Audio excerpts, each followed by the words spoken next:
encore au milieu de nous. Règne encore dans nos vies. Manifeste-toi encore comme un héros qui sauve. Manifeste-toi encore comme celui qui délivre. Manifeste-toi encore comme celui qui change les situations. Et que Seigneur, par ta présence et par ton règne, que les chaînes soient brisées. Que les prisons de l'ennemi soient détruites. Que les liens soient rompus. Et que ton peuple soit libre. Que nos âmes soient complètement libres. Car tu as dit, vous connaîtrez la vérité. Et la vérité vous affranchit. Gloire à toi, Seigneur, pour ton amour aujourd'hui. Tu ne veux pas que nous puissions périr. Voilà pourquoi tu nous appelles à nous donner ta parole et ta connaissance. Car il est écrit, mon peuple périt parce qu'il lui manque la connaissance. Merci, Seigneur, car ce matin, tu ne veux pas que nous puissions périr. C'est pourquoi tu viens nous donner la connaissance. Afin que nous soyons des enfants de Dieu distingués. Afin que nous soyons un peuple différent. Car tu as dit, je ferai la différence entre ceux qui me servent et ceux qui ne me servent pas. Tu as dit, vous verrez la différence entre ceux qui me craignent et ceux qui ne me craignent pas. Seigneur, c'est toi qui établis cette différence. Sois loué et sois glorifié. Tu nous mets dans la distinction. Tu nous distingues, Seigneur. Tu nous différencies, Seigneur. Parce que tu nous as pointé du doigt. Parce que tu nous as marqué de ton sceau. Parce que tu nous as choisis, Seigneur. Alléluia, toi. Au nom glorieux de notre Seigneur Jésus. Acclamons le Seigneur. Acclamons encore le Seigneur. Nous allons nous asseoir par la grâce de Dieu et à la table du Seigneur pour manger sa parole. Nous allons aujourd'hui continuer notre enseignement sur les amis de la prière. Parce que nous savons que la prière, c'est quelque chose de très, très important pour un enfant de Dieu. Amen. Et que la prière est destinée à produire des résultats. Il faut que les prières puissent produire des résultats. Alléluia. Parce que Dieu n'a pas donné la prière pour le plaisir de donner la prière. Amen. Amen. On ne prie pas pour le plaisir de prier. On ne prie pas pour se distraire. Mais on prie pour qu'on puisse recueillir des résultats. Le Seigneur a dit dans Jean 15, je vous ai choisi et je vous ai établi afin que vous puissiez porter du fruit et que ce fruit demeure. Les fruits, ce sont les résultats. Amen. Amen. Et la prière doit porter des résultats. Quand tes prières ne portent pas des résultats, tu ne dois pas rester indifférent. Alléluia. Tu dois te poser des questions. Tu dois chercher à savoir pourquoi tes prières ne portent pas des résultats. Vous comprenez? Parce que c'est impossible, ce n'est pas normal que tes prières ne puissent pas porter des résultats. Alléluia. Parce que le Dieu que tu pries est un Dieu qui est vivant. Amen. Amen. Nos prières doivent porter des résultats. Et le but de cet enseignement, c'est de t'emmener à comprendre, de t'emmener toi-même à faire que tes prières puissent apporter des résultats. Parce que c'est toi-même qui dois faire, qui peut faire que tes prières puissent apporter des résultats. Ce n'est pas Dieu. La Bible dit, lorsque Jésus a guéri un aveugle, il lui a dit, va, ta foi t'a sauvé. Alléluia. Jésus n'a pas dit à l'aveugle, ma foi t'a sauvé. Vous comprenez? Amen. Jésus n'a pas dit à l'aveugle, la puissance de Dieu t'a sauvé. Amen. Il a dit à l'aveugle, ta foi t'a sauvé. Donc il est question de ta foi. Donc c'est à toi de faire que tes prières puissent produire des résultats. Et c'est ce que nous voulons apprendre. Amen. Amen. Nous avons dit que la première des choses que vous devez retenir, c'est une vérité têtue. Pour que ta prière puisse produire des résultats, tu as besoin d'un médiateur. Sans médiateur, aucune prière ne peut arriver devant Dieu. C'est ce que la Bible nous enseigne. Alléluia. Et quand nous voyons dans la Bible depuis les temps anciens, Dieu a toujours utilisé des médiateurs. Alléluia. Avant, pour prier Dieu, le peuple d'Israël était obligé de faire des sacrifices. Ils sacrifiaient des brebis et des taureaux. Et c'est à cause du sang des brebis et des boucs que la prière pouvait monter devant Dieu. Vous comprenez? C'est un principe que Dieu a établi pour leur permettre d'être exaucés. Donc les enfants d'Israël étaient obligés de sacrifier des brebis, des boucs, des agneaux, faire couler le sang devant la présence de Dieu avant de prier. Sans ça, la prière ne devait pas être exaucée. Et donc c'est Dieu qui avait établi le principe du médiateur. Si tu veux que ta prière puisse arriver devant Dieu, la première vérité, tu dois savoir que tu as besoin d'un médiateur. Parce que la Bible nous dit, dans Jean chapitre 9, le verset 31, Jean chapitre 9, le verset 31, il est écrit que Dieu n'exauce pas les pécheurs. Et vous savez que au premier degré, tout homme est pécheur. Romains chapitre 3, verset 23. Lisons la parole de Dieu.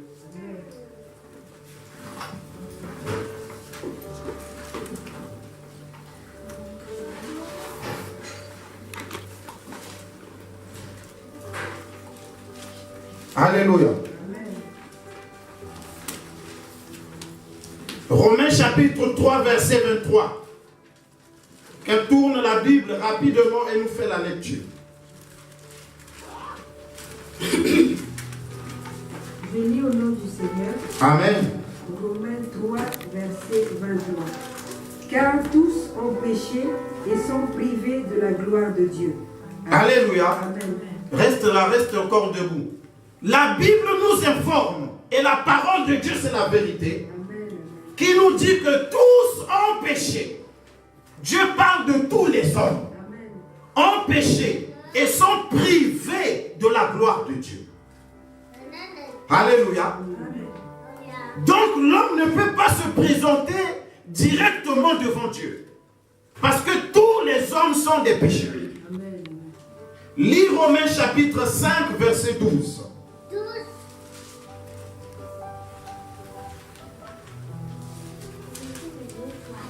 Romains 5 au verset 12. C'est pourquoi, comme par un seul homme, le péché est entré dans le monde, et par le péché, la mort, et qu'ainsi la mort s'est étendue sur tous les hommes, parce que tous ont péché. Alléluia. Amen. Parce que quoi? Tous ont péché. Amen. Amen. Et la Bible nous dit que la mort s'est étendue sur tous les hommes. Amen. Amen. Parce que tous ont péché. Si nous mourons parce que nous avons péché, nous sommes des pécheurs. Alléluia. Et la Bible nous dit que la mort s'est étendue sur tous les hommes. Alléluia. Tous sans exception. Quelles que soient les tenues que tu portes, quel que soit le titre que tu as, tu es un homme, tu es un pécheur. Et la Bible nous dit que la mort s'est étendue sur tous les hommes. La mort, c'est la séparation avec Dieu. Amen. Amen. La première mort, c'est la mort spirituelle. Et la mort spirituelle, c'est être séparé avec Dieu. Gloire au Seigneur. Et la séparation avec Dieu s'est étendue sur tous les hommes, parce que tous les hommes ont péché. C'est pourquoi vous voyez dans la Genèse, quand Dieu avait dit à Adam et Ève, le jour que vous mangerez de ce fruit, le fruit de la connaissance du bien et du mal, vous allez mourir. Amen. Amen. Mais quand Adam et Ève ont mangé le fruit, est-ce qu'ils ont rendu l'âme? Non. Est-ce qu'ils ont expiré? Non. Mais est-ce que Dieu a menti? Non. Ils sont bien morts. Oui. Amen. Amen. Parce que la parole de Dieu est vraie. Amen. Quand Dieu dit que vous allez mourir, vous allez mourir. Ils sont bien morts. Mais de quelle mort il s'agissait? Alléluia. Amen. Donc ils avaient encore le souffle de vie, mais spirituellement ils étaient morts. Amen. Donc quand la Bible parle de mort, il ne s'agit pas directement qu'on va emmener quelqu'un au cimetière. Alléluia. Quand la Bible dit que la mort s'est étendue sur tous les hommes, c'est-à-dire que tous les hommes ont été séparés avec Dieu. C'est pourquoi Dieu, dans son amour, pour rétablir la communion, amen, pour rétablir la relation, pour que nous puissions encore être réconciliés avec lui, il a établi le médiateur. Et la Bible nous dit que Jésus-Christ, par son sang, par son sacrifice, il nous a réconciliés avec Dieu. Il est venu briser la mort. Lui, il a pris notre mort, afin que nous ayons la place de la vie dans la présence de Dieu. C'est pourquoi il est le médiateur. C'est pourquoi il est le rédempteur. C'est pourquoi il est le sauveur. Vous comprenez? Donc c'est le premier principe que vous devez savoir dans la prière. Ce sont des choses qui marchent avec la prière. Si tu n'as pas conscience du médiateur, tes prières ne peuvent pas arriver devant Dieu. Alléluia. Et le mensonge, c'est que l'ennemi, les gens ont inventé plusieurs médiateurs aujourd'hui. Dans la croyance, même dans la foi chrétienne, on a inventé plusieurs médiateurs. Et donc, je vous ramène à la vérité que tous les autres médiateurs que les hommes ont inventés, c'est de l'invention humaine. Dieu ne tient pas compte de ça. Parce que pour être médiateur, il faut d'abord sacrifier son sang dans la présence de Dieu. Et aucun homme, aucune femme, même pas Marie, la mère de Jésus, personne n'a sacrifié son sang dans la présence de Dieu pour que nous entrions en communion avec Dieu. Il n'y en a pas. Alléluia. Amen. Même pas un prophète, même pas un archibishop qui parle en langue. Zéro. C'est pas parce que quelqu'un a prophétisé sur ta vie qu'il est devenu un médiateur. Il n'est pas un médiateur. Alléluia. Il y a des gens qui vous trompent avec des prophéties, qui vous impressionnent avec des prophéties. Ils ne sont pas les médiateurs. Ce sont des hommes, c'est-à-dire ce sont des pécheurs qui sont séparés de Dieu comme toi. Vous comprenez? Tous les hommes, tant que quelqu'un, une personne, est issue des parents, il est la sémence de l'homme. Je vais vous expliquer. Il est né d'un père et d'une mère. Il ne peut pas être le médiateur entre Dieu et les hommes. Il ne peut pas. Quand tu es né de père et de mère, sache-le déjà que tu es un pécheur. Avant même que tu puisses commettre un acte sur la terre, tu es déjà né pécheur. Même dans le ventre de ta mère, tu es pécheur. Vous comprenez? David a dit quoi dans le psaume 51? Elle a dit, ma mère m'a conçu dans le péché. Alléluia. Conçu dans le ventre, je suis déjà pécheur. C'est ça qu'il a dit à Dieu dans le psaume 51. Vous lisez? Allez-y lire. Il a prié, il a dit, Dieu, pardonne-moi. Que je vienne pécher devant toi là, je suis grand, j'ai commis un péché. Mais déjà depuis le ventre de ma mère, je suis un pécheur. Il a dit, ma mère m'a conçu dans le péché. Parce que sa mère n'était pas la femme de son père. Amen. Amen. C'est un enfant qu'on a eu à côté. Vous comprenez? C'est pourquoi quand vous voyez la vie de David, loin de Dieu, quelqu'un que Dieu a béni, dans sa famille, c'était un enfant rejeté. Amen. Ses frères ne le considéraient pas. Parce qu'ils n'étaient pas de même mère. La mère qui était là-bas, c'était la maman de ses aînés, ses grands frères. Et lui, on lui a donné la tâche la plus sale de la famille. On l'a fait de lui quelqu'un d'inutile. Parce que ce n'était pas sa mère qui était dans le foyer. David que vous voyez là dans la Bible. Vous voyez d'où Dieu peut aller tirer quelqu'un. Hein? Un enfant rejeté. Il était le seul enfant de sa mère. Les autres qui étaient là, leur mère était au foyer, c'était des enfants choyés et gâtés. Lui qui était le plus petit, c'est lui qu'on va envoyer d'aller garder les troupeaux. Alors qu'il savait bien que en gardant les troupeaux, un lion peut surgir. Un animal féroce peut surgir pour venir dévorer les brebis. Et lui étant petit, on va le dévorer avec.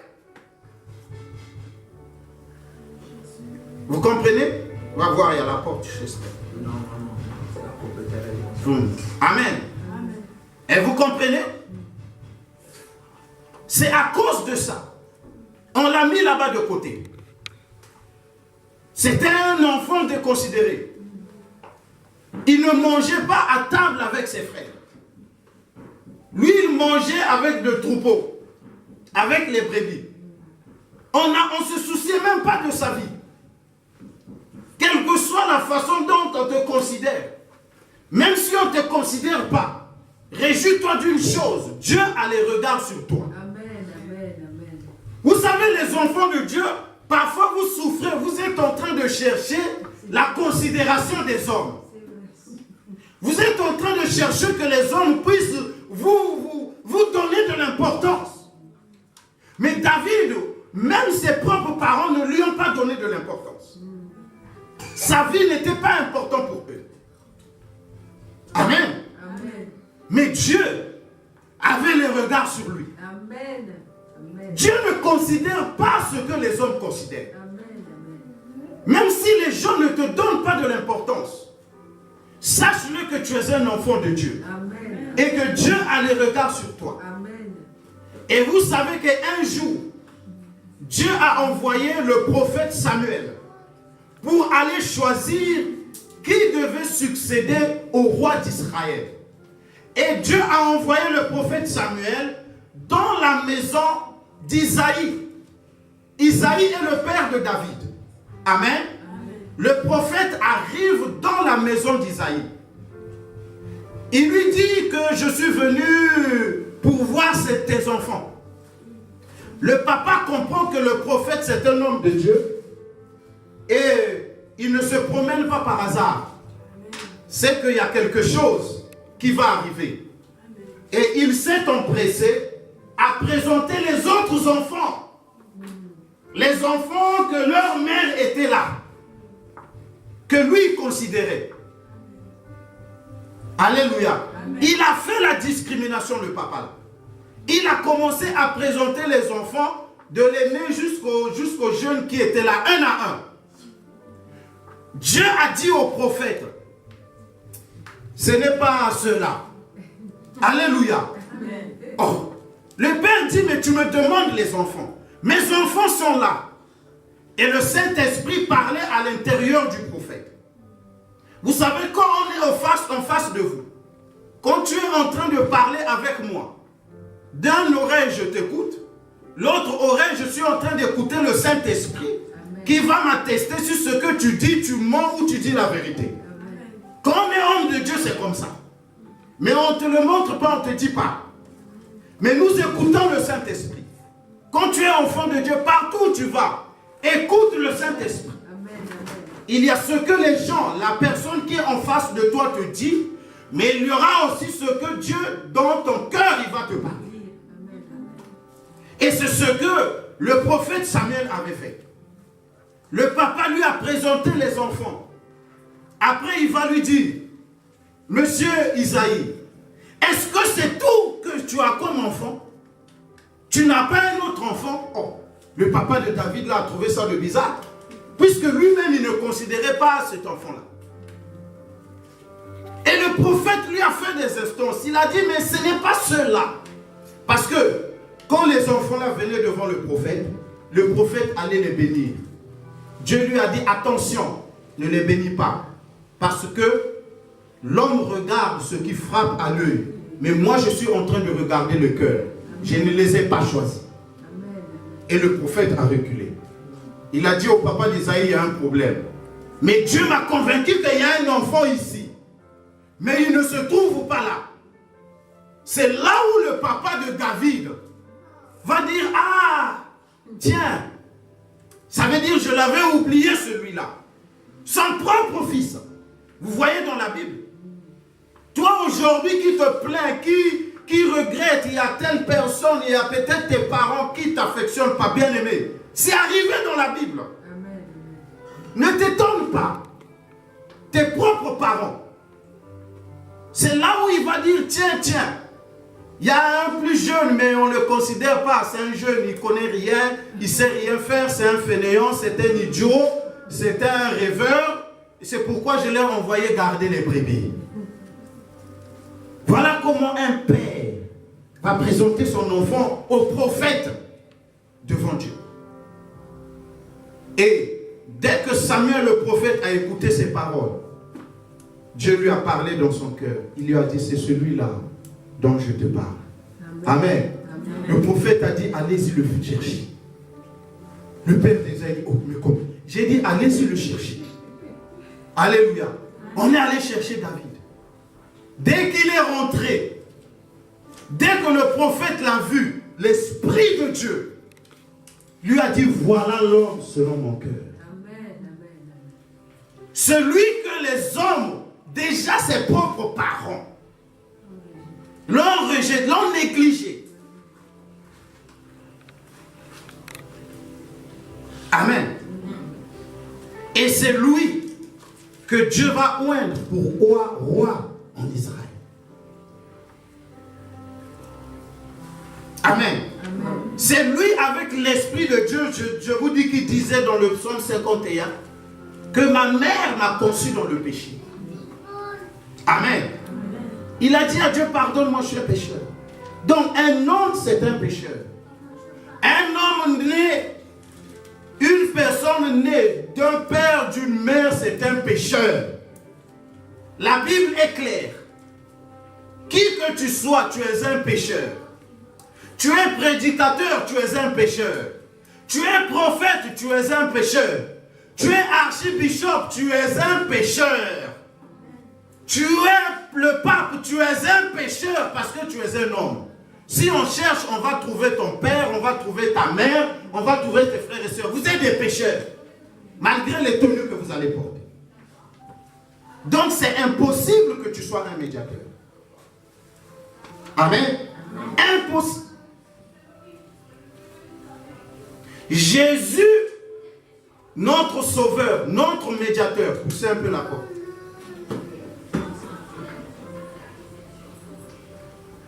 Jésus, notre sauveur, notre médiateur, il n'est pas comme tous les hommes.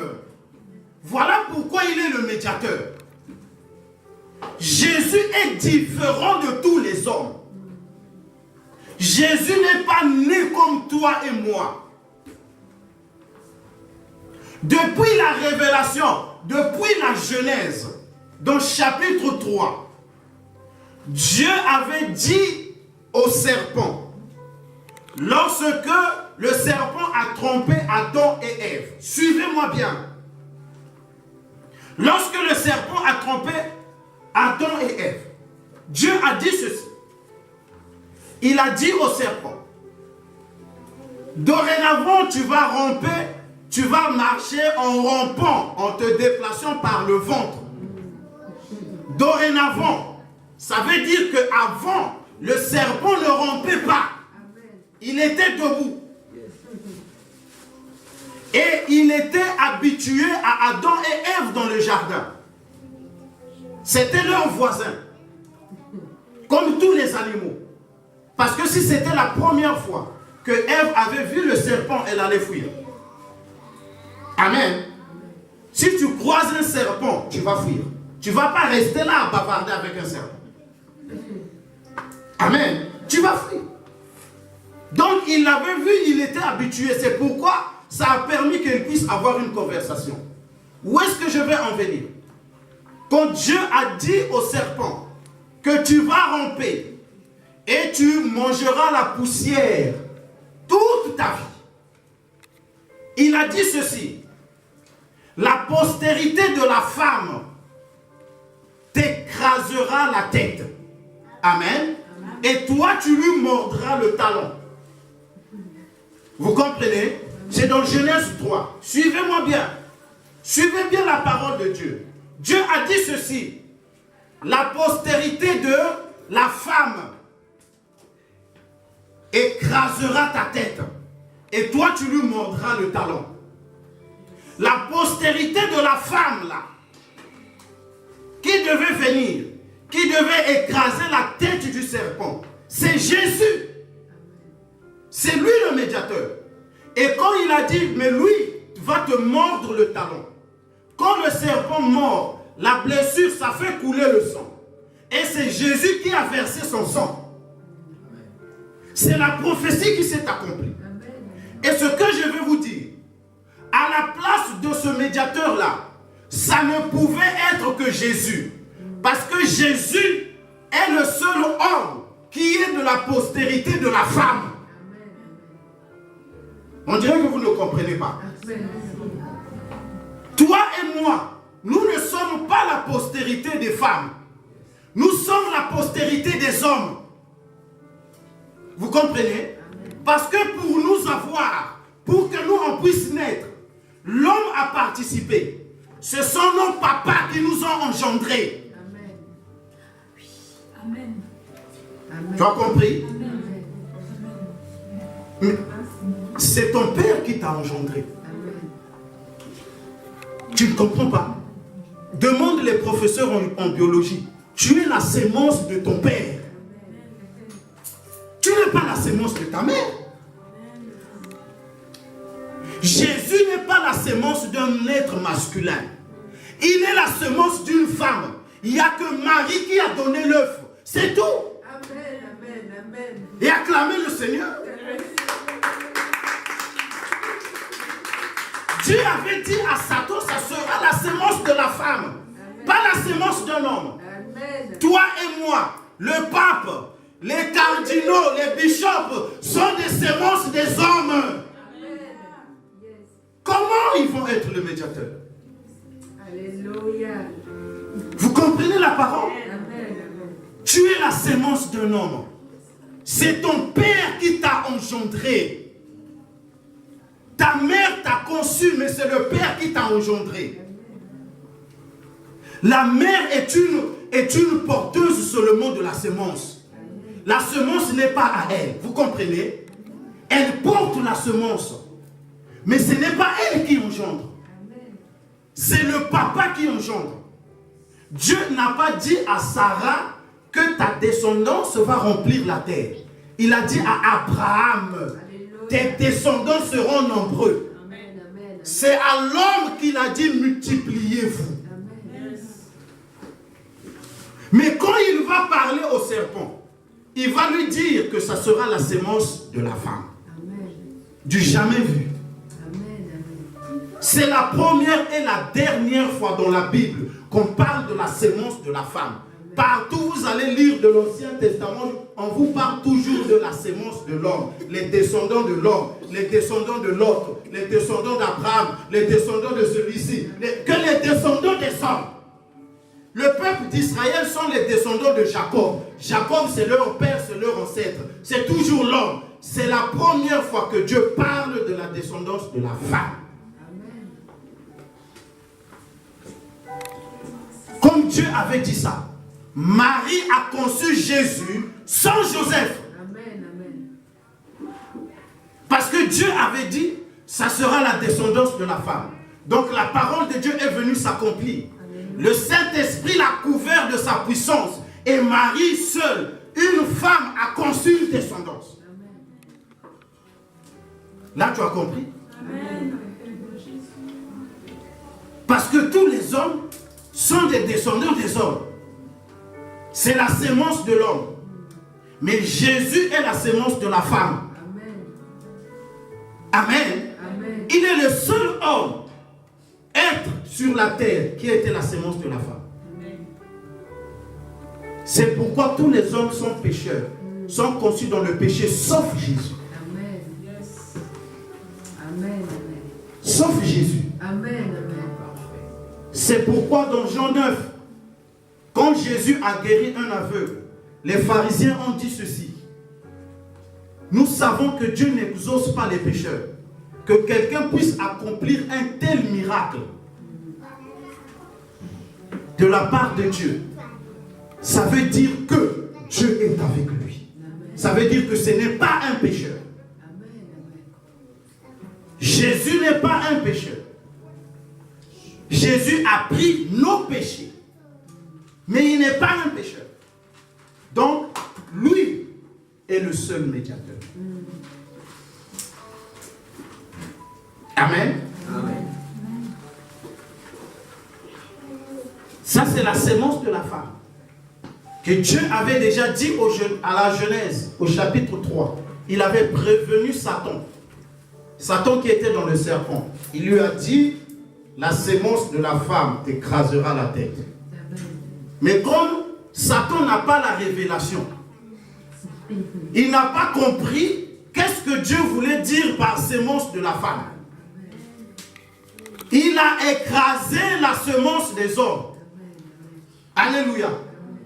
Quand Jésus est né, tous ceux qui étaient de sa génération, de sa naissance, de 0 à 2 ans, à Bethléem, en Judée, ont été massacrés par Hérode. Parce que Satan cherchait à tuer la sémence. Mais ce que lui, il a tué, il avait tué la sémence des hommes. Amen. Dieu a pris la semence de la femme, il l'a envoyée en Égypte. Amen. Amen. Le médiateur. Si vous ratez sur le médiateur, tu as raté dans la prière. Amen. Et beaucoup de gens prient aujourd'hui, nous enseignons sur ça parce que beaucoup de gens prient aujourd'hui, ils ont beaucoup de médiateurs. Amen. On a inventé beaucoup de médiateurs. Quand vous voyez ça déjà, c'est l'égarement. C'est déjà prier hors de la vérité. Amen. On rappelle, Actes chapitre 10. Lisons le verset 1 et 2. Actes chapitre 10. Actes des apôtres chapitre 10. Lisons le verset 1 et 2.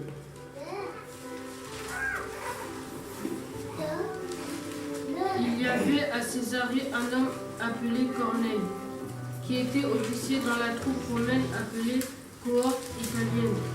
Il était pieux et craignait Dieu avec toute sa maison.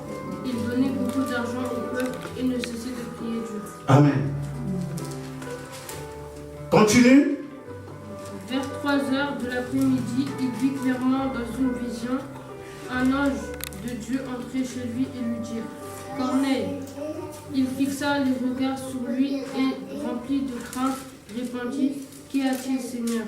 L'ange lui dit « Tes prières et les dons que tu as faits sont montés devant Dieu et ils sont nés souvenus.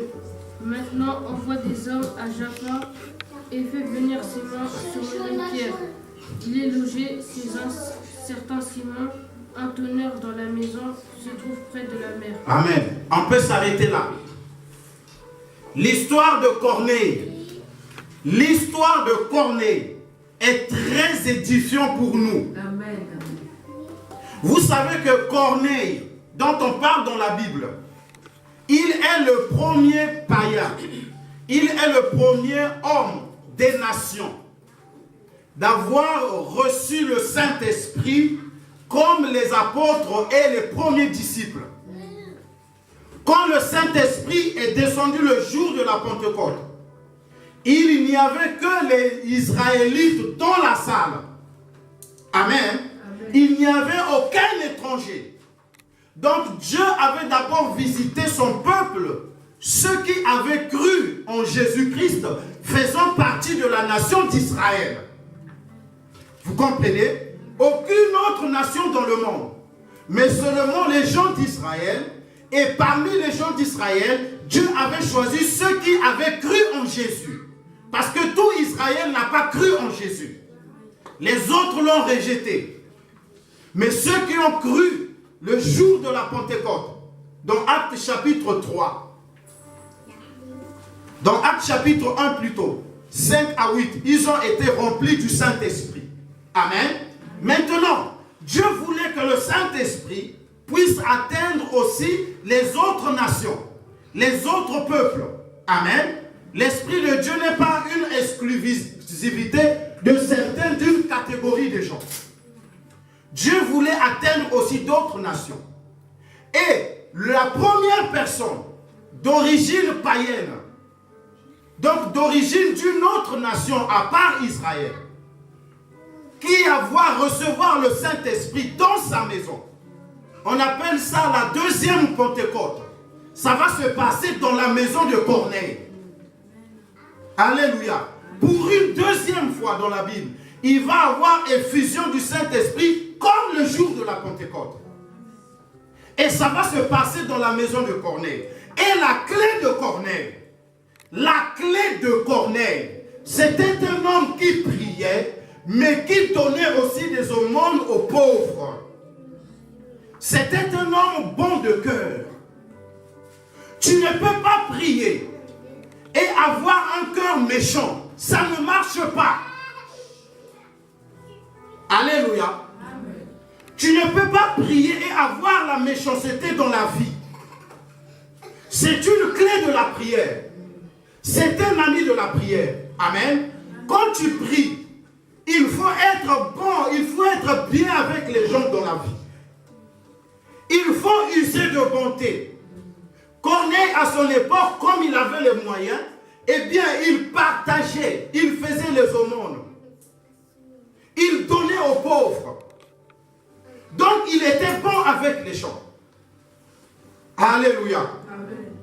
Être bien avec les gens, être bon pour les gens, ce n'est pas seulement leur donner de l'argent.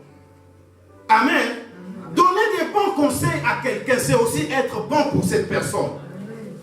Quelqu'un a des problèmes, a des situations, il faut bien orienter les gens. Amen. Parle-lui, dis-lui quelque chose de bien. Ne poussez pas les gens à faire du mal.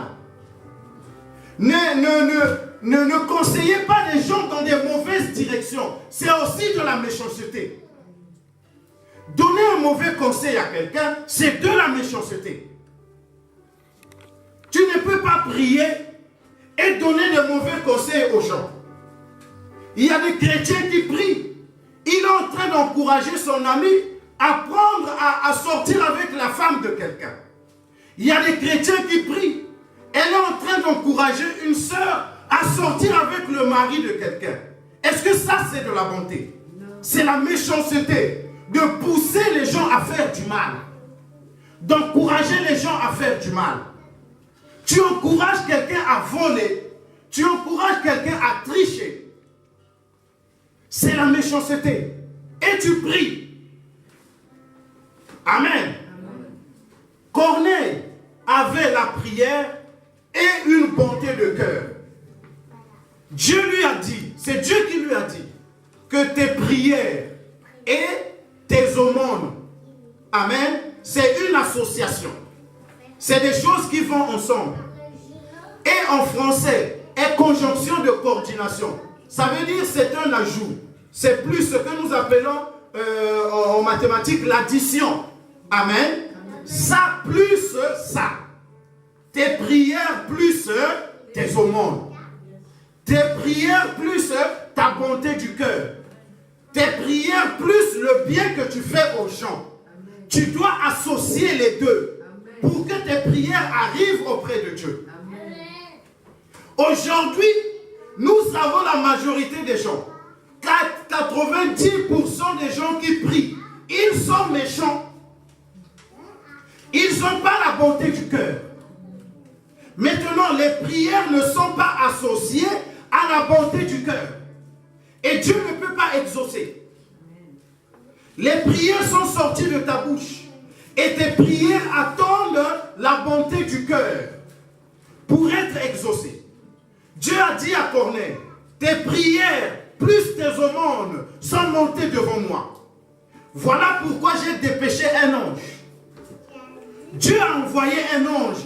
Un ange est arrivé dans la maison de Corneille. Il a dit toutes tes prières doivent être exaucées. Parce qu'il a associé la prière à la bonté du cœur. Aujourd'hui maintenant, les gens sont tentés de beaucoup prier, mais ils sont méchants. Il y a la méchanceté de cœur. Il ne veut pas voir les autres évoluer. Il n'est pas content quand quelqu'un réussit. Alléluia. Il y en a même qui sont méchants, même dans les choses de Dieu. Il ne veut pas voir l'autre progresser spirituellement. Moi, il y a des gens qui m'ont haï, nous prions ensemble. Ils m'ont haï parce que je prêche bien. Comment quelqu'un comme ça, Dieu va exaucer ses prières? Alléluia. Ils sont même jaloux de la spiritualité des autres. Alors que la vie spirituelle, c'est un don. Amen. C'est une grâce qu'on a reçue de Dieu. Quand quelqu'un évolue spirituellement, on devient contre lui. On commence à parler du mal de lui. Qu'est-ce qu'il veut montrer celui-là? Il pense que c'est lui, il veut voir que c'est lui le plus spirituel d'ici. C'est lui qui est le plus saint d'ici. Même dans les choses de Dieu, ils sont méchants. Dans la vie, n'en parlons pas. Dès que tu vois quelqu'un réussir, tu n'es pas content dans ton cœur. Tu connais une information, quelque chose qui peut faire du bien à l'autre. Tu refuses de lui donner l'information. Quelqu'un est en train de chercher du travail. Tu connais là où on trouve du travail. Mais comme toi tu travailles là-bas, toi tu souhaites qu'il n'y a que toi qui travailles et que les autres qu'ils soient au chômage. Après tu vas prier. Tu es méchant. Alléluia. Tu pousses les autres à voler. Ah tiens, il y a une occasion là-bas. Va voler. Vole, vole. Triche, triche. Après tu pries. Tu n'es pas quelqu'un de bon cœur. Alléluia. Tu as un mauvais cœur. Tu conseilles aux autres de commettre le péché. Mais il pêche devant le Dieu que tu pries.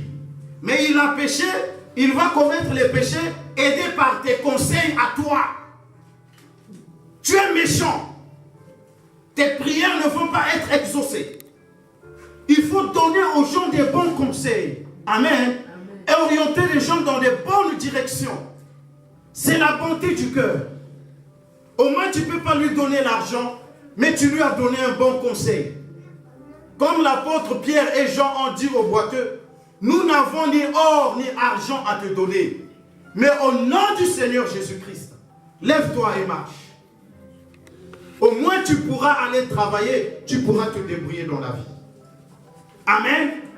Donc les enfants de Dieu, nous devons comprendre que la prière marche avec la bonté du cœur et non avec la méchanceté dans la vie. Soyez pas parmi ceux qui font du mal aux gens. Dieu n'aime pas ça. C'est pourquoi il a dit à Corneille, tes prières plus tes aumônes sont montées devant moi. Amen.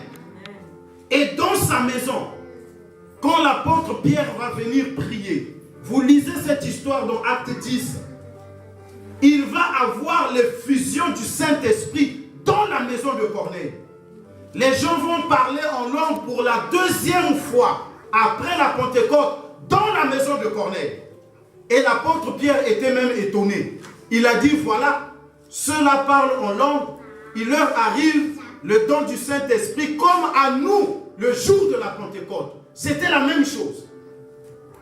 L'apôtre Pierre était présent dans la chambre haute le jour de la Pentecôte. Et pour la deuxième fois dans sa vie, il va voir la même manifestation. C'est lui qui va témoigner. Il a dit, mais Dieu vous a donné le Saint-Esprit comme il nous a donné à nous au commencement. Et là, il va baptiser ceux qui n'étaient pas baptisés. Amen. Amen. Donc les prières marchent avec la bonté du cœur. Dites Amen. Amen. Dites Amen. Amen. On acclame le Seigneur. Verset 12. Nous sommes en train de voir les amis de la prière. Vous devez comprendre les choses qui peuvent faire que vos prières soient exaucées, vos prières soient agréables à Dieu. Alléluia. Quand vous venez vous présenter devant moi, qui vous demande de souiller mes parvis? Continue. Cessez d'apporter de vaines offrandes, j'en ai horreur. L'encens, les nouvelles lunes, les sabbats et les assemblées. Continue. Je ne puis voir le crime s'associer aux solennités. Mon âme et vos nouvelles Ésaïe chapitre 1. Mon âme et vos nouvelles lunes et vos fêtes, elles me sont à charge. Je suis là de les supporter. Je suis las, je suis fatigué. Je suis las de les supporter. Quand vous entendez vos mains, quand vous étendez vos mains, je détourne de vous mes yeux. Alléluia. Vous multipliez les prières, je n'écoute pas. Oh. Vos mains sont pleines de sang. Lavez-vous, purifiez-vous. ôtez devant mes yeux la méchanceté de vos actions. Vous avez entendu? Cessez de faire le mal. Vous avez entendu? Dieu dit, vous me fatiguez avec vos prières. Alléluia. Il dit à son peuple, à ses enfants, vous me fatiguez avec vos prières. Nous allons faire le 21. J'ai vu quelqu'un, ils ont fait un marathon. 40 jours de prière. Alléluia. Il y en a qui commencent avec 7 jours de jeûne. Quand ça ne marche pas, ils montent à 14. Quand à 14 ça ne marche pas, ils montent à 21. Ils deviennent maigres comme ça, grève de la faim. Dieu a dit, vous me fatiguez avec vos prières. Je suis fatigué de supporter vos rassemblements. Il a dit, parce que lorsque vous étendez vos mains, il y a du sang. Vous êtes des criminels, vous faites du mal aux gens. Il a dit, qui vous a dit de souiller mes parvis? Amen. Qui vous a dit de souiller mes parvis? Pourquoi vous emmenez la saleté dans ma présence? Et puis vous priez, il a dit, lorsque vous priez, je n'écoute pas. Lorsque vous criez, je ne vois pas. Je ne vous regarde même pas. Je détourne mes yeux. Je vous tourne le dos. Et il a dit, c'est à cause de vos méchancetés.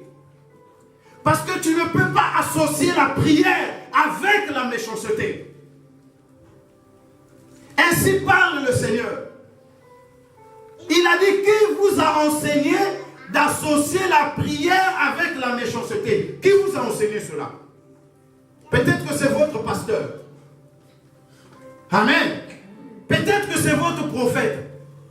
Qui vous a enseigné qu'on mélange la prière avec la méchanceté? Qui vous l'a enseigné? Certainement les gens qui ont enseigné ça, ce n'est pas Dieu qui les a envoyés.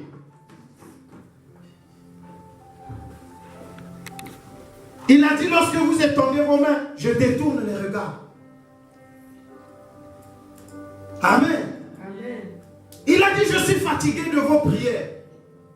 Vos prières me fatiguent quand vous vivez dans la méchanceté. Quand vous avez des jalousies et des querelles.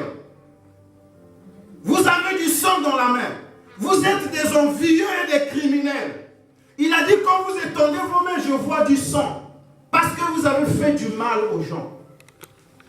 Quand tu fais du mal à quelqu'un, tes mains sont tachées de sang. Spirituellement, quand tu lèves tes mains pour prier, il y a du sang. Et Dieu qui est esprit, il voit ça. Vous comprenez? C'est ça la vraie prière. Il y a des gens qui pensent aujourd'hui qu'on va impressionner Dieu par le nombre de prières. Israël avait un grand nombre de prières. Il passait des jours entiers à prier. Il y a des moments où il ne faisait que prier. Dieu a dit, je suis fatigué de vos prières.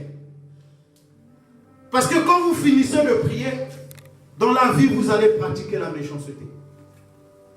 Quand vous finissez de prier, vous allez vous quereller avec des gens. Quand vous finissez de prier, vous êtes plein de jalousie dans vos cœurs. 1 Corinthiens chapitre 3, verset 3.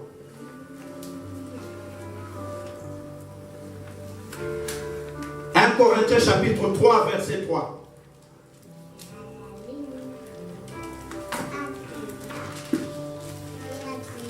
C'est des choses qui ne conviennent pas avec la prière. Ça ne va pas ensemble. C'est pourquoi on nous dit, mais vous dans vos assemblées là, vous priez beaucoup, mais on ne voit pas Dieu. On ne voit pas la main de Dieu. Vous priez beaucoup, mais on ne voit pas la présence de Dieu. Voilà les causes.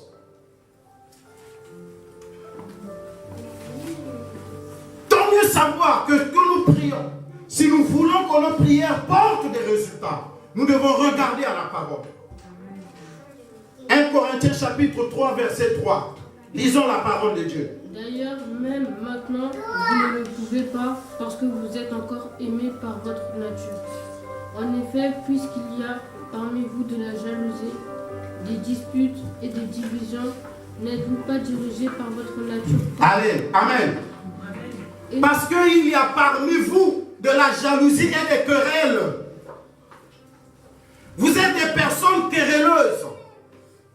Des gens qui sont des champions et des champions de querelles. Dieu n'aime pas ça. C'est un frein à la prière.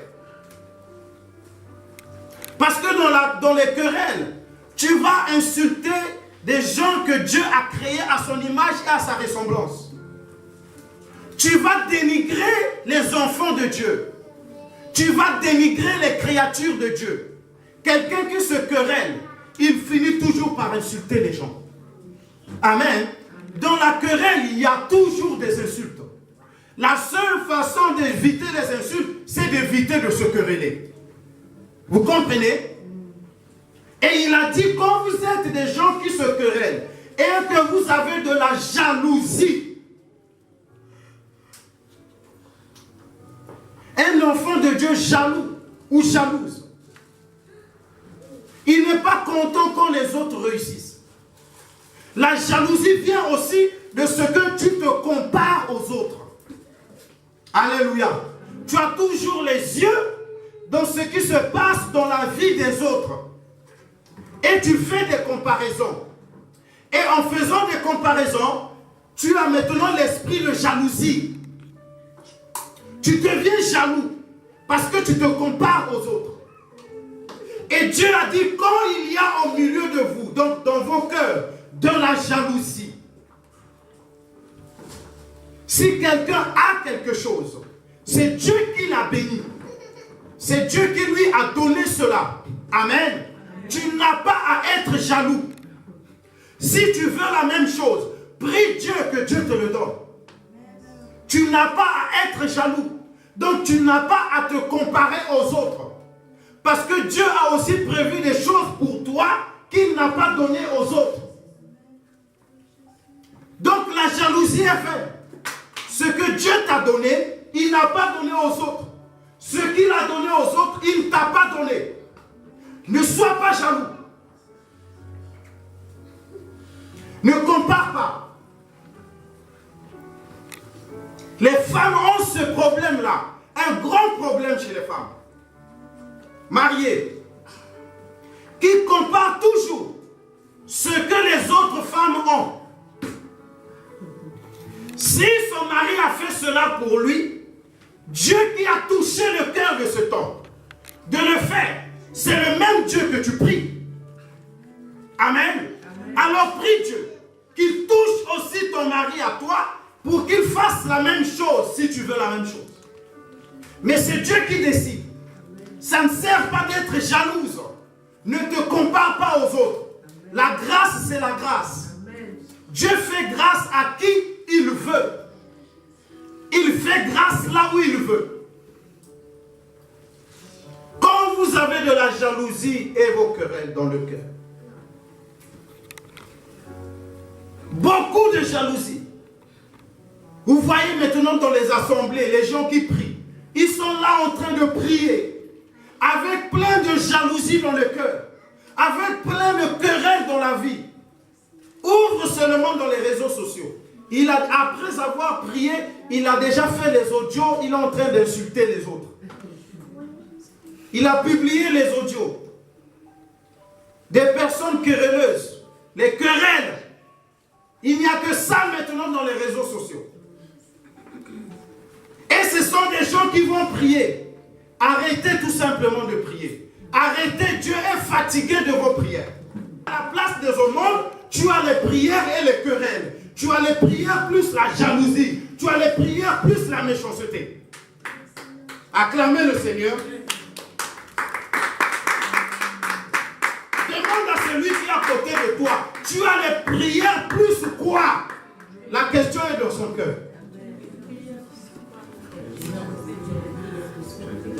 Tous les jours, quand tu pries, il faut te demander, j'ai les prières plus quoi? Corneille avait les prières plus les aumônes. Il avait les prières plus un bon cœur. Maintenant, toi aujourd'hui, tu as les prières plus quoi? Point d'interrogation.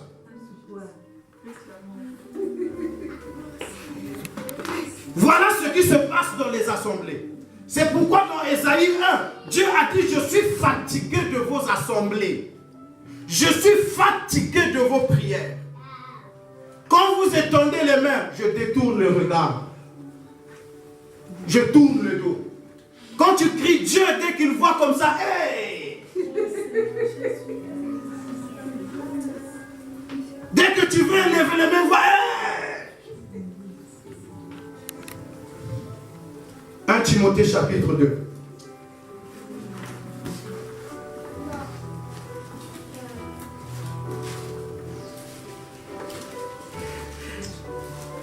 Le verset 8. Les amis de la prière. Il y a des gens qui aiment bien la prière. 3 jours de veillée de prière. Alléluia. 7 jours de veillée de prière. Alléluia. Et quand il sort de là, il publie partout. Ah, nous avons prié. Ah, nous avons prié. La prière, ça a chauffé. Vous avez prié plus quoi? Alléluia. Et oui. Ils ont prié plus quoi? Il y a quelqu'un qui m'a dit, pasteur, chez vous, vous ne faites pas encore les veillées de prière, les 1 semaine de prière. Vous avez maintenant eu ça. Je lui ai dit, frère, tout ça c'est de la distraction. Ce n'est pas le nombre de jours que nous allons dormir ici dans la prière qui va impressionner Dieu. Amen. La prière d'1 heure, d'1 minute, mais Dieu va voir, la prière est associée avec quoi? Vous comprenez? On peut dormir ici, on va s'allonger par terre, on va rouler, on va monter les escaliers là à genouiller. On appelle le prophète le plus puissant du monde, il vient, il nous impose les mains, il nous impose les pieds, il s'assoit sur nous. Notre prière est associée avec quoi? Vous voyez les secrets de la prière? Élie savait que le secret de la prière, ça commence par le médiateur. Le prophète Élie le savait. C'est pourquoi vous voyez dans 1 Roi 18, notez 1 Roi 18 et 19.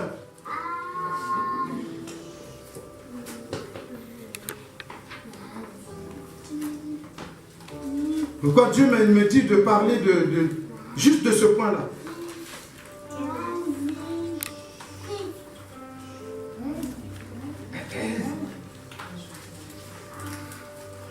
Chapitre 18, à partir du verset 20.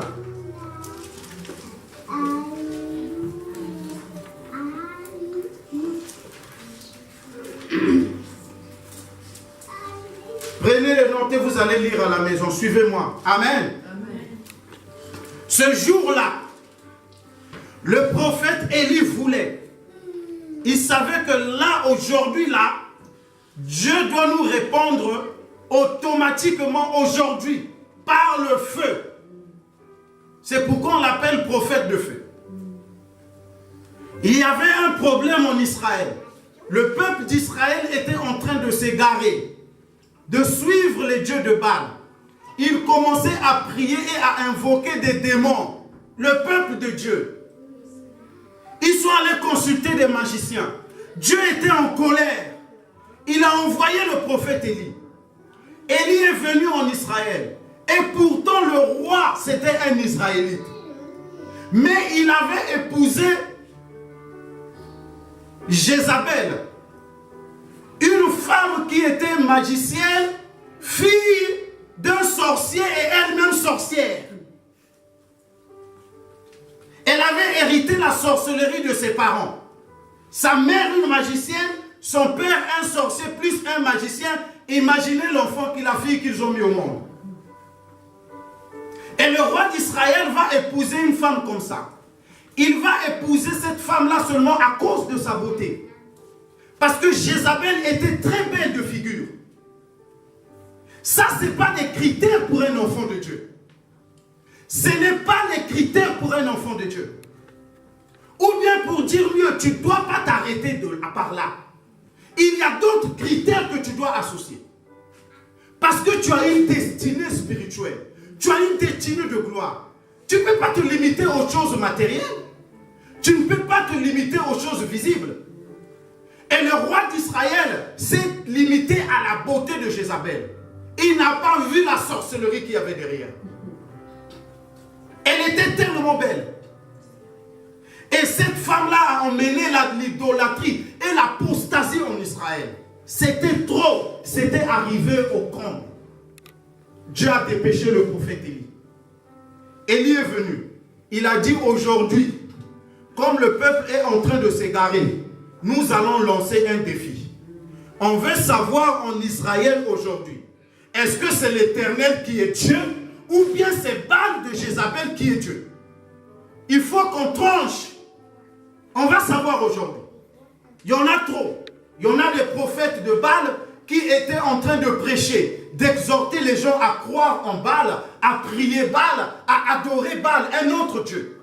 Il y avait les prophètes de l'Éternel, comme nous, qui encourageaient les gens à croire en Dieu, à prier Dieu. Élie a dit son est assez. Aujourd'hui, on doit trancher le problème. Et il est venu.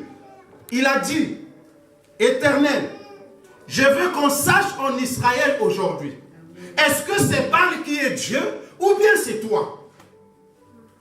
Parce que si on se met avec des débats, on ne s'en sortira pas. Chacun va donner des arguments, chacun avec sa philosophie. C'est pourquoi ne rentrez jamais dans les discussions de religion avec les gens. Amen, amen. Ne perdez pas votre temps. Amen, amen. Tu ne peux pas convaincre quelqu'un à quitter sa religion. Amen, amen. Ton Dieu va lui montrer qu'il est Dieu. Lui-même, il va voir dans ta vie, il va voir ce que Dieu a fait. Amen. Laisse la religion.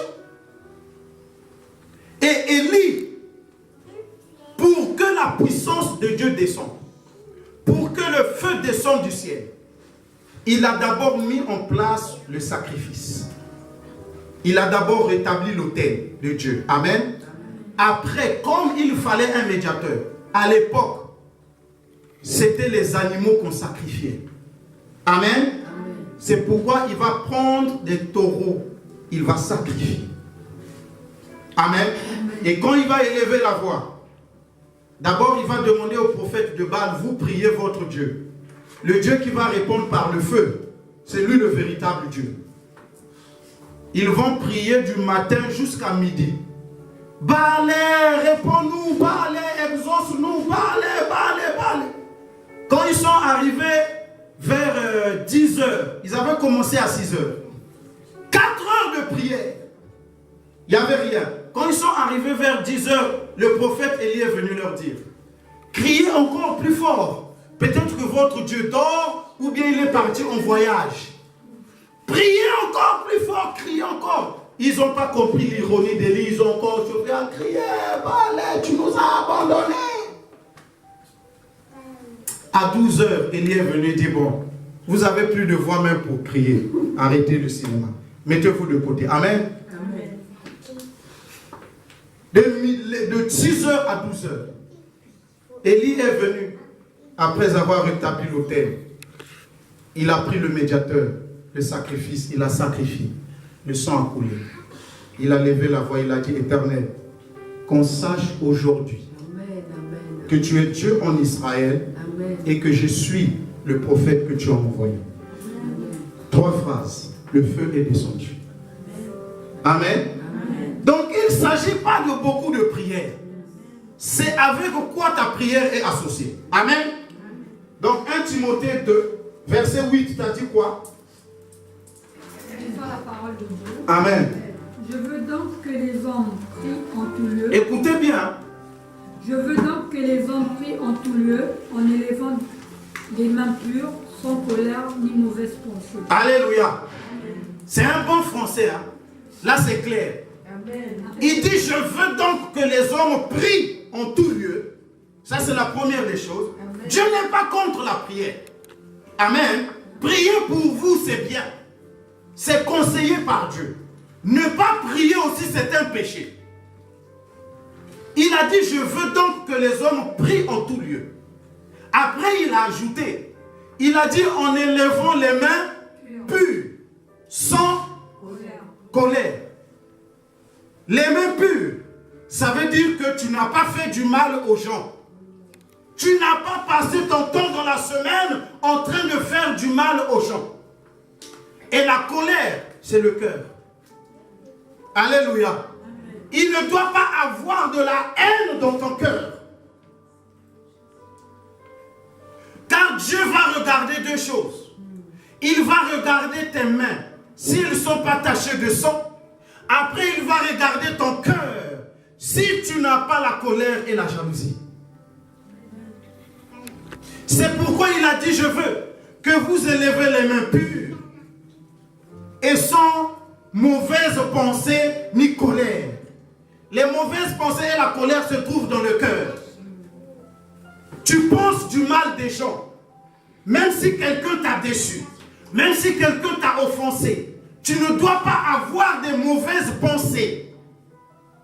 Tu ne dois pas souhaiter le mal, tu ne dois pas souhaiter le malheur de quelqu'un. Tu ne dois pas souhaiter la mort de quelqu'un. Ça, c'est des mauvaises pensées. Tu ne dois pas souhaiter que quelqu'un puisse avoir un accident. Tu ne dois même pas souhaiter que Dieu punisse quelqu'un. Oh! Il y a des gens, parce qu'ils prient, ils pensent que Dieu doit punir tous les gens qui lui font du mal. Dès qu'il est en train de prier, ah, si je prie, que Dieu le punisse, que Dieu le punisse, que Dieu le frappe, que Dieu l'écrase, que Dieu le torture, que Dieu le...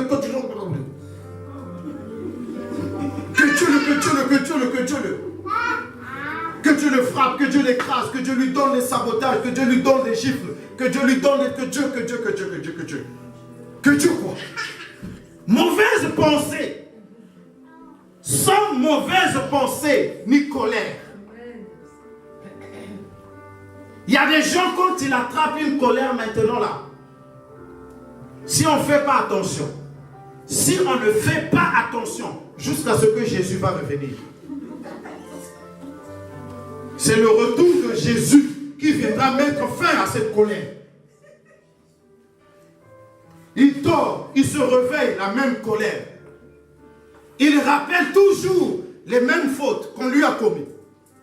Il rappelle toujours les mêmes problèmes qu'il a eu. Il dort, il se réveille avec ça. Il dort, il se réveille avec ça. Il vient à la prière avec ça. Il ressort de la prière avec ça. Jusqu'à ce que Jésus va venir. C'est le retour de Jésus qui mettra fin à ta colère. Alors que Dieu est en train de dire, je veux que tu pries, mais sans colère ni mauvaise pensée. Finis d'abord ta colère. Dis toi-même dans ton cœur, la colère est finie. Dieu, je pardonne cette personne qui m'a fait du mal. Purifie-moi par le sang de Jésus. Alors tu pries. Voilà ce qu'il y a dans nos prières. 2 Chroniques, chapitre 7. 2 Chroniques, chapitre 7. Il faut que nous, les enfants de Dieu, nous devons être enseignés. 2 Chroniques, chapitre 7. Nous allons lire à partir du verset 11. Oui, jusqu'au verset 7. C'est bien comme ça, avec la parole de Dieu, tu vas parler. 2 Chroniques chapitre 7. Lisons à partir du verset 11. Vous avez noté? Ce sont des principes de la prière. Lorsque Salomon eut achevé la mission de l'Éternel et la maison du roi, qu'il eut réussi dans tout ce qu'il s'était proposé de faire dans la maison de l'Éternel, dans la maison du roi. Verset 12. Amen. Amen. Là, les affaires sérieuses commencent. Amen. L'Éternel apparut à Salomon pendant la nuit et lui dit: j'exauce ta prière et je choisis ce lieu comme la maison où l'on devra m'offrir des sacrifices. C'est Dieu qui exauce les prières. Amen. Amen. C'est Dieu qui exauce les prières. Il dit au verset 13: quand je fermerai le ciel et qu'il n'y aura point de pluie, quand j'ordonnerai aux sauterelles de consumer le pays, quand j'enverrai la peste parmi mon peuple. Alléluia. Amen. Verset 14. Si mon peuple, sur qui est invoqué mon nom, s'humilie, prie et cherche ma face. Conjonction de coordination. Et s'il se détourne de ses mauvaises voies, je l'exaucerai des cieux. Je lui pardonnerai son péché et je guérirai son pays.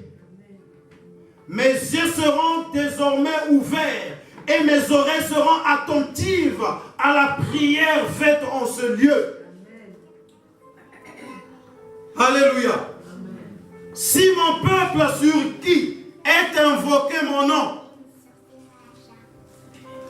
quand je fermerai les cieux, dit Dieu, quand j'ordonnerai aux sauterelles de consumer, alléluia, dit Dieu,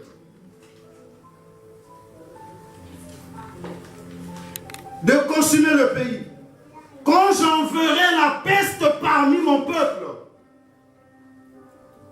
qui envoie? Peut-être que c'est ton oncle qui est sorcier. Parce que les enfants de Dieu ont la maladie. Tout ce qu'ils ont dans leur vie, ça vient des sorciers. Là, la Bible nous dit, c'est Dieu qui dit à Salomon, quand je fermerai le ciel, c'est Dieu qui a fermé le ciel.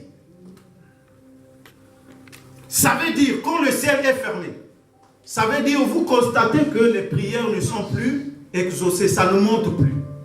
Pourquoi ça ne monte plus? Amen. Pourquoi ça ne monte plus? Parce que ce n'est pas associé aux aumônes. Amen. Prière plus jalousie, prière plus querelle, prière plus méchanceté, ça a monté? Non. Dieu, quand il a vu ça, il a fait quoi? Il a fermé le ciel. Il a dit, quand je fermerai le ciel. Si quand Dieu a fermé le ciel, vous n'avez pas écouté, vous n'êtes pas attentif, vous prenez, vous ne faites pas attention. La deuxième chose va arriver. Quand j'ordonnerai aux sauterelles de dévorer, c'est-à-dire que tu commences à perdre tes bénédictions. Les sauterelles vont venir dévorer. Ils vont venir manger ce que Dieu t'a donné. Ce que Dieu t'a donné, tout ce qui est bien dans ta vie, tu es enfant de Dieu. Tout ce qui est bien dans ta vie, ça commence à disparaître. Tu commences à perdre la paix dans ton foyer. Tu commences à perdre ton travail. Tu commences à perdre des choses qui sont bien. Quand j'ordonnerai aux sauterelles de dévorer, c'est Dieu qui a ordonné aux sauterelles de dévorer. Tout ne vient pas des sorciers. Amen. Tout ne vient pas des démons. Quand tu es enfant de Dieu, les démons n'ont plus de pouvoir dans ta vie. Amen. Les sorciers n'ont plus de pouvoir dans ta vie. Amen. Alors, quand les sauterelles dévorent, Dieu a dit, j'ordonnerai aux sauterelles de dévorer. Quand j'enverrai la peste des maladies contagieuses commencent à arriver. Parce que, pourquoi? Dieu a fermé le ciel, tu n'as pas compris. Tu continues dans tes méchancetés, dans ta jalousie, tu continues à prier. Quand Dieu voit que tu ne comprends pas, la deuxième des choses qui va arriver, c'est les sauterelles qui viendront dévorer. Les sauterelles sont en train de dévorer, tu ne prends toujours pas conscience. Tu continues. Amen. Tu persévères dans ton égarement, dans le mal. Comme tu es un enfant de Dieu. La troisième des choses, la peste va arriver. Et la peste, c'est pour faire des ravages. Si tu ne te réveilles pas, tu vas te retrouver au cimetière. Avec la peste, c'est la mort. On va t'enterrer. Vous voyez comment ça arrive? C'est pourquoi vous voyez, il y a beaucoup d'enfants de Dieu qui meurent. Ce n'est pas la seule cause, mais c'est parmi les causes. Il est en train de faire des abominations. Dieu ferme le ciel, il continue dans les abominations. Dieu envoie les sauterelles, il continue dans l'abomination. Et la peste va arriver. Amen. Et c'est là où il a dit, si mon peuple, sur qui est invoqué mon nom, il ne s'agit pas des païens. Amen. Le peuple de Dieu, c'est nous qui prions. C'est à nous qui parle. Il dit, si mon peuple sur qui est invoqué mon nom, c'est-à-dire les gens qui sont en train de prier, s'ils s'humilient, amen, s'ils s'humilient, s'humilier devant Dieu. Il faut savoir s'humilier devant Dieu. Amen. Il faut savoir revenir auprès de Dieu. Reconnaître que tu t'es égaré. Reconnaître que tu vis mal. La façon dont tu vis là, ça ne plaît pas à Dieu. Amen. Tu t'humilies, tu dis Seigneur, je me suis mal comporté. J'ai pris de mauvais chemins. J'ai fait des mauvais choix, de mauvaises décisions. Pardonne-moi. Aie pitié de moi. C'est ça les phrases que dit quelqu'un qui s'humilie. Fais-moi miséricorde en frappant sur ta poitrine. Aie pitié de mon âme, Seigneur. Aie pitié de moi. David l'a dit. Dans tes grandes compassions, aie pitié de moi. Miséricorde, Seigneur. Qui s'humilie, qui reconnaît leur mauvaise foi. Quelqu'un qui s'humilie, il reconnaît ses mauvaises voies. Il y a des gens qui prient, qui ne s'humilient pas. Ils sont dans des mauvaises voies, ils ne viennent pas s'humilier. Quand l'homme de Dieu les exhorte, ils commencent à dire, oh il est là, il tente de nous critiquer. Ils se rebellent même devant le prédicateur. Même devant ceux qui leur exhortent, qui leur prêchent, ils se rebellent encore, manque d'humilité. Quand on t'exhorte, fléchis tes genoux. Humilie-toi. Quand on te conseille, ne te rebelle pas, ne te rebiffe pas, c'est un manque d'humilité. Quelqu'un qui est humble, quand il entend le conseil, quand il entend, on lui dit l'erreur qu'il a fait, il tombe. Il tombe sur ses genoux. David, un jour, il a porté le sac, il a pris la sonde, les cendres, il a mis sur lui. Quand le prophète Nathan est venu lui signifier son adultère, il lui a dit, tu mérites la mort. Il est tombé par terre. Il s'est revêtu de sac, il a enlevé les habits royaux qu'il avait, qui étaient chics. Il a jeté, il a pris un sac. Il a dit à ses serviteurs, apportez-moi la cendre. On lui a mis la cendre dessus. Il a dit, je n'ai pas de valeur, je suis rien. Quand quelqu'un met la cendre sur lui, la cendre c'est la poussière, c'est quelque chose de sans valeur. On ne fait rien avec la cendre. On jette la cendre dehors, inutile. Il s'identifie, dit je suis inutile. C'est là où il a écrit le psaume 51. Il a dit Seigneur, aie pitié de moi dans ta grande bonté, dans ta miséricorde. Mais les enfants de Dieu aujourd'hui, ils manquent d'humilité. Tu le conseilles, il se rebelle encore devant toi. Tu lui signifies le mal, il s'oppose encore à toi, il discute. Il se justifie. Manque d'humilité. Mais Dieu a dit, si mon peuple, sur qui est invoqué mon nom, s'humilie. Humilité. Reconnaître son mal, reconnaître ses fautes. C'est l'humilité. 2, s'il prie, il demande maintenant pardon. Amen. 3, et qu'il se détourne de ses mauvaises voies. Les voies que Dieu te reproche, tu dois te détourner de ces mauvaises voies. Tu dois tourner le dos. Tu dois faire volte-face. Tu dois arrêter de suivre les mauvaises voies. Amen. S'ils se détournent, beaucoup aujourd'hui, ils viennent prier, ils ne se détournent pas de leur mauvaise voie. Ils ne laissent pas l'ivrognerie. Ils ne laissent pas la débauche. Ils ne se détournent pas de leur mauvaise voie. Mais Dieu a dit, si mon peuple se détourne de ses mauvaises voies, alors je l'exaucerai des cieux. Amen. Dis la parole, alors j'ouvrirai le ciel. Amen. Je vais l'exaucer et je le guérirai. Je guérirai son pays, c'est-à-dire je vais guérir sa vie. Je vais bénir sa vie. Et beaucoup de vies ne sont pas bénies. Ce n'est pas parce que c'est la qualité de prophète qui va venir prophétiser sur vous. Il y a des gens qui viennent avec une bouteille d'huile d'olive, d'onction qu'ils ont achetée en Israël. Ils disent que c'est une huile spéciale. Si on te met ça sur la tête, tu seras béni. Et ces marchands d'huile-là se promènent avec cette huile-là partout.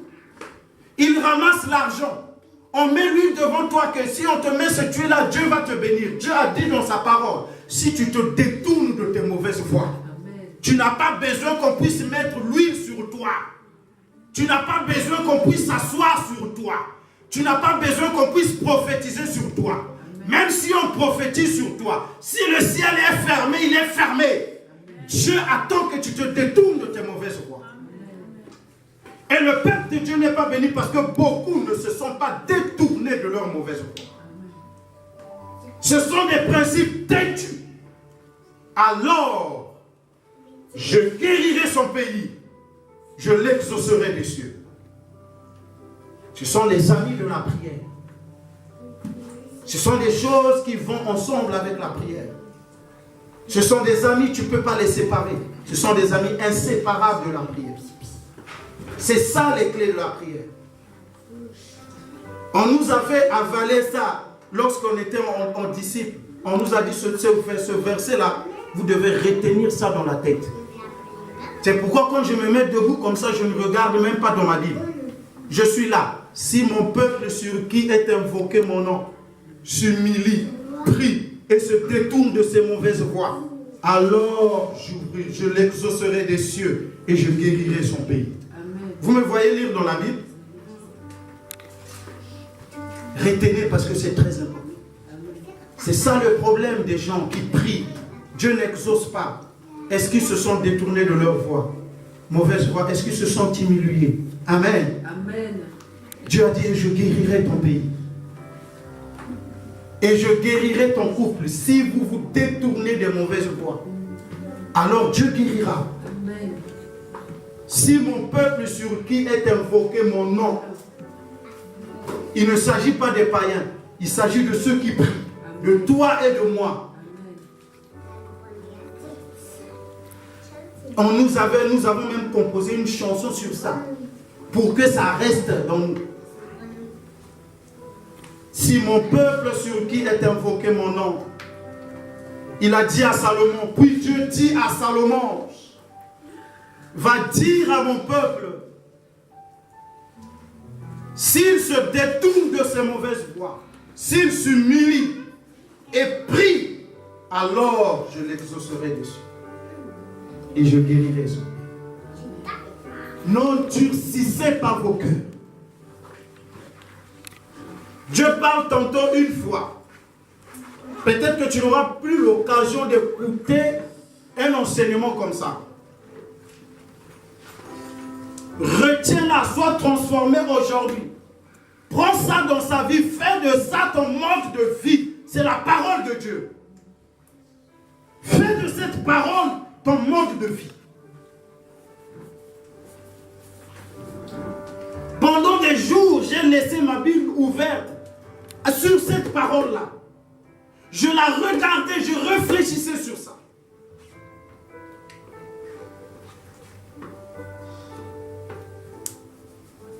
Jusqu'à des veilles, je regardais cette parole. Si mon peuple sur qui est invoqué mon nom s'humilie. Le peuple de Dieu aujourd'hui n'est pas humilié. Il ne s'humilie pas. Allez-y dans les assemblées, regardez-les. Les gens ne s'humilient pas. Ils ne veulent pas se détourner de leur mauvaise voie. Comme ceux qui dirigent les églises, ils ont besoin de la popularité. Ils ont peur de leur dire la vérité pour ne pas les vexer. Sinon, les gens vont fuir l'église. Et si les gens fuient l'église, le pasteur ne peut plus payer la salle. Donc, il les laisse comme ça. Il est en train de les cajoler. Amen. Il est en train de leur mettre du beurre, de la mayonnaise, du chocolat. Comme on est en France, ici, il y a le beurre, il y a la mayonnaise, il y a la confiture, il y a le chocolat. C'est tout ce qu'on leur donne dans les enseignements. Alors que Dieu a dit dans sa parole, il veut que ce soit un peuple qui s'humilie. Il veut des gens qui se détournent de leur mauvaise voie. Parce qu'il a fermé le ciel. Regarde et prie bien. Remercie le Seigneur. Comment il t'a parlé, le conseil qu'il t'a donné. Demande-lui la force de retenir, de garder, de vivre selon ses paroles, parce que tu es un enfant de Dieu. Amen. Amen. Tu ne peux que vivre que selon la parole de ton Père. Amen. Amen. Tu n'as pas d'autre principe que la parole de Dieu. Ce qu'il a dit à Salomon, il te le dit aussi à toi aujourd'hui. C'est pareil. C'est la même grâce, c'est le même Dieu qui était avec Salomon. C'est le même Dieu qui est avec toi aujourd'hui. Il n'a pas changé. Prie le Seigneur. Miséricorde, nous te disons merci. Dieu de compassion, tu as eu pitié de nous. Tu as permis que nous puissions nous retrouver ici. Tu nous as rassemblés en ce lieu. Tu nous as sauvés de tout ce qui pouvait nous empêcher d'être là. Afin de manger avec toi à table de cette nourriture qui est la parole spirituelle de Dieu. Seigneur, dans l'esprit, tu nous as mis à table avec toi. Nous avons mangé la parole de la vie. Nous avons mangé la nourriture spirituelle. Ça a nourri nos âmes. Tu nous as fortifiés, tu nous as conseillés, tu nous as éclairés, tu nous as parlé, Seigneur. Tu nous as édifiés. La Bible dit, vous connaîtrez la vérité et la vérité vous affranchira. Tu nous as communiqué la vérité qui affranchit. Tu nous as donné des secrets spirituels, des principes spirituels, Seigneur. Nous te disons un grand merci. Nous te disons un grand merci, de ce que tu nous as donné, Seigneur, ce matin. Nous savons aussi par la foi que tu as fait des choses invisibles. Mais nous savons que tu agis dans le visible. Tu agis aussi dans l'invisible. C'est vrai, Seigneur. Tout ce que tu as fait dans l'invisible, des guérisons, des transformations, des délivrances, des bénédictions dans l'invisible, Seigneur, nous recevons. Et nous te disons merci. Nous recevons par la foi. Car tu as dit, nous le verrons s'accomplir. Nous le verrons dans le physique. Nous le verrons dans notre vie. Car tu ne bénis pas en vain. Tu ne parles pas en vain. Alléluia. Tu as dit que la pluie ne descend jamais du ciel en vain, sans arroser le sol. Ainsi en est-il de ta parole. Elle ne sort jamais de ta bouche. Elle ne peut pas y retourner sans avoir produit des fruits dans notre vie, dans notre existence. Béni sois-tu, roi des gloires. Béni soit ton nom, Dieu Tout-Puissant. Au nom du Seigneur Jésus, nous avons ainsi prié. Amen. Amen. Amen. Nous acclamons le Seigneur.